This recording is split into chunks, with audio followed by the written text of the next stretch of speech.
នេះគ្រូឆ្មាបងប្អូនគ្រូជូក្តាប់កាអូក្តាប់ច្រើនដែរនេះផ្លែច្រើននេះតានេះបេះមួយភ្លក់សិនបាននោះល្អនោះអានោះផ្លែប៉ុន្តែខ្ពស់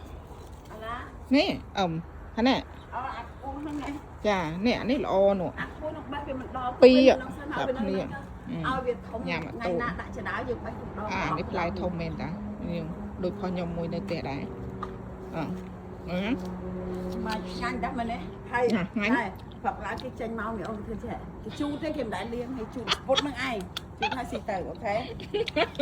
ខោជើងខ្ញុំទៅឯងចង់គ្នាអាណាមួយទេខ្ញុំមានការងារទៀតរវល់ឆាច់បេះទៅអង្គុយលៀងស្អីនោះមែនការងារក៏មិនចោលវិញណាការងារមើលចៅផងធ្វើការគេបានលុយគេអត់ហត់ស្បើណាហ្វ្រីនេះទេណាមកហូបផងឃើញសម្អាតទៅហង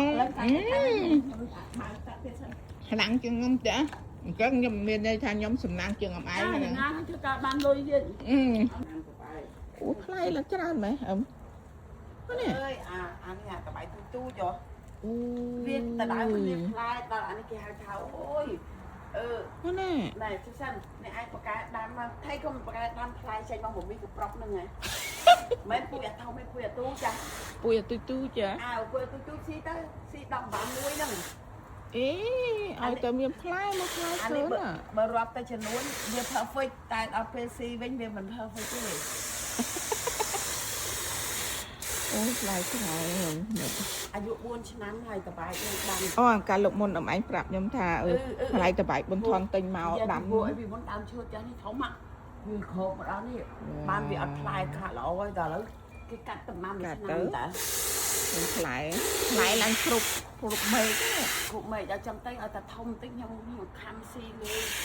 ដោយទឹកនោមផ្អែមវាធ្វើពួកទឹកនោមផ្អែមត្រូវអាថនទិញតបាយមកដាំហ្នឹងហើយអូនោមផ្អែមហើយចូលទៅជីលីទឹកធ្វើអីណាលីទឹកធ្វើអីលីទឹកអង្គអីចុះពីចង់ឲ្យចូលដើរមើលឃើញតែតបាយយោអាមេមិនឃើញជីយកហ្នឹងខ្ញុំមានមើលឃើញជីនេះញ៉ាំខ្ញុំចង់ចង់នេះបេះបានប៉ុណ្ណេះបងប្អូនបើងាប់ទាំងអស់ឈប់ដាំទៀតហើយកុំនិយាយងាប់នៅខាងនោះទៀតម្រះព្រៅបានកធុងខ្ញុំចាំម្ដាយគ្រូមកនេះកូនវាអូនចាកូនវាក្នុងបង្គំនេះខែ20ដើម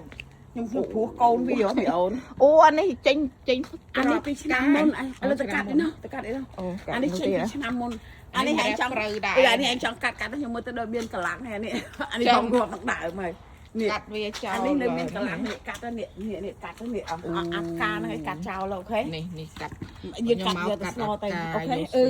យើងស្លោនេះកាត់ការអានោះកាត់តែនេះល្អដល់ផ្កាមកគ្នាទៅបាក់បៀហ៊ីអាចទៅណាឥឡូវកាត់ទៅចាកាត់ទាំងអស់ហើយវាកំឯងមើលឡើងក្រហមប្រែតែធ្វើអីស៊ីទេ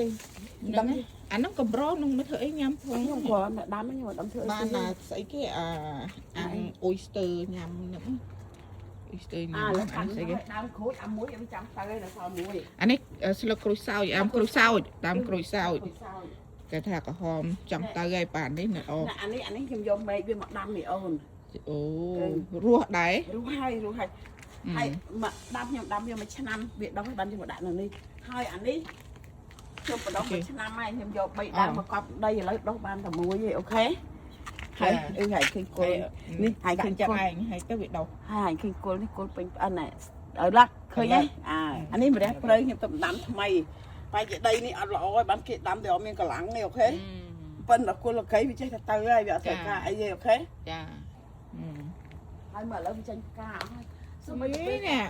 ដាក់ផាំងទៅបានយកទៅលើនេះល្អនេះល្អអូនគឺខ្ញុំយកមែកវានឹងកាប់ដាំមួយឆ្នាំហើយណាមែកដាំហើយខ្ញុំដល់ពេលវាដុះហើយខ្ញុំធ្វើចេះកុំឲ្យវាបាក់កម្លាំងដូចយើងបដាំចេះដុះចេះណា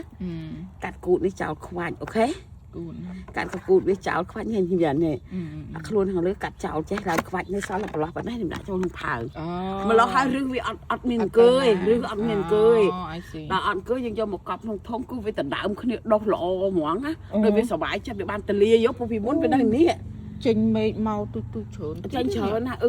chăm đào bị chênh chớ mình tới nhiều chăm cắt con ở vì cha tới chăm cắt cùl cắt ở vì sả lá rồi lằng ព្រោះឥឡូវគេកំពុងសប្បាយទៅដើមគ្នាដុះដល់ហើយមិនដឹងថាណាជាប់ក្បាលណាណាមានកម្លាំងជាប់ហ្នឹងហើយបានណាអានេះផ្សំពីដើមអស់នេះមកនេះហើយយកមកដាក់នេះផ្សំមកបណ្ណាហើយចាំដុះអីក៏អានេះមករះព្រៅមកខាងទៀតតែតាផ្កាហើយយើងទៅកាត់អាកាអូខេចាអានេះទុកសិនអត់កាត់ទៅវាមានផ្កាវាអត់មានផ្កាវាអត់មានយើងកាត់អាកាគឺវាអស់កម្លាំងហ៎កាសិនចានេះអានេះកាទីញ៉ាំមិនតាន់នោះញ៉ាំមិនតាន់ក៏ប៉ុណ្្នឹងឯងញ៉ាំមិនតាន់ហើយវាថែមទាំងអាមនុស្សអត់មានពេលកាត់ទៀតហ្នឹងហើយបុកទៅវាដូចខ្ទេចម៉ត់ហ្នឹងហើយញ៉ាំទៅស្កាត់សុខចិត្តណាជីក្រហមនោះក៏ត្រូវកាត់ដែរនោះបើមិនកាត់វាបើមិនកាត់គឺវាផ្កាចឹងមកឥឡូវប៉ុណ្្នឹងហើយបងប្អូនដូចកិច្ចការងារខ្ញុំថ្ងៃនេះច្រើនណា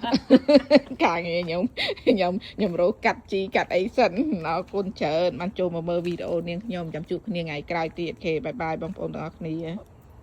បានមកផើងហើយនេះការងារខ្ញុំពេលព្រឹកនេះដើរកាត់ផ្កាម្រះព្រៅចេញហើយនៅកាត់ផ្កាជីក្រហមបងប្អូនចាជួយគាត់ព្រោះគាត់រវល់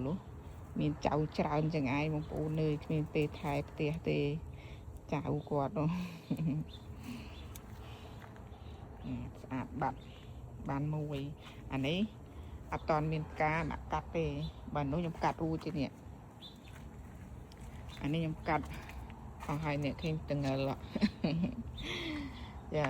អានេះត្រូវកាត់ដែរច្រូតដូចគ្នាបើនេះខ្ញុំចិត្តទៅទេចំកាត់ព្រោះអីកាត់ច្រើនដូចនោះបងប្អូនមកកាត់ធុងនេះធុងនេះម្រះព្រៅអានេះបងប្អូននេះកាត់យើងប្រឡេះយកតាស្លឹកមកនេះធុងបាត់ជីពងទីកូនដាំច្រើនតែអត់មានអ្នកញ៉ាំមានចាស់អស់នេះក៏យើងកាត់វាចោលកាត់វាត្រឹមវាទៅច្រូតទៅវាឡោះមកថ្មីហើយអូយថាទៅផ្ទះគាត់ទេផ្ទះខ្ញុំមកជីឡើងចាស់អស់ដូចគ្នាហ្នឹងយើងលែងរវល់ដើរខ្ញុំខាងនេះរវល់ដើរគាត់រវល់មើលចៅបងប្អូនឥឡូវបានមកផើងហើយខ្ញុំកាត់ថែមទៀតកាត់ផើងទៀតនៅក្រោយទៀតនឹងចឹងហៀងផ្ទះនៅម្ខាងនោះ